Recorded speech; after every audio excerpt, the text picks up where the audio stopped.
Monthly 43 rupees అంటే yearly 520 rupees కడితే 10 lakhs accidental insurance అయితే వస్తుంది. దీనికి ఎటువంటి ఎలిజిబిలిటీ క్రైటీరియా కూడా లేదు. మీ ఏజ్ అనేది 18 to 65 years లోపు ఉంటే సరిపోతుంది. ఇందులో 2 ఆప్షన్స్ అయితే ఉంటాయి. ఆప్షన్ నెంబర్ 1లో ప్రీమియం 520 రూపీస్ ఉంటుంది. ఇక్కడ మీకు 10 lakhs యాక్సిడెంటల్ ఇన్సూరెన్స్ అయితే వస్తుంది. ఆప్షన్ 2లో ప్రీమియం 320 రూపీస్ ఉంటుంది. ఇక్కడ 5 lakhs యాక్సిడెంటల్ ఇన్సూరెన్స్ అయితే వస్తుంది. యాక్సిడెంట్ జరిగినప్పుడు మనిషి అసలు కదలలేని పరిస్థితిలోకి వెళ్ళిపోతే అప్పుడు 10 lakh రూపీస్ అయితే వస్తాయి. అదే ఇందులో అయితే 5 lakh రూపీస్ అయితే వస్తాయి.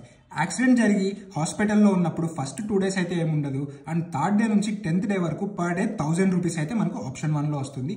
ఆప్షన్ 2లో అయితే అటువంటి బెనిఫిట్ అనేది అయితే ఉండదు.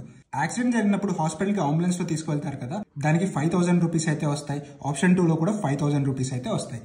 ఈ పాలసీ యొక్క name post office group accident guard policy. దీన్ని మీరు మీ దగ్గరలో ఉన్న పోస్ట్ ఆఫీస్ లో అయితే ఓపెన్ చేసుకోవచ్చు. ఈ పాలసీలో ఈ యొక్క బెనిఫిట్సే కాకుండా ఇంకా చాలా బెనిఫిట్స్ కూడా ఉన్నాయి.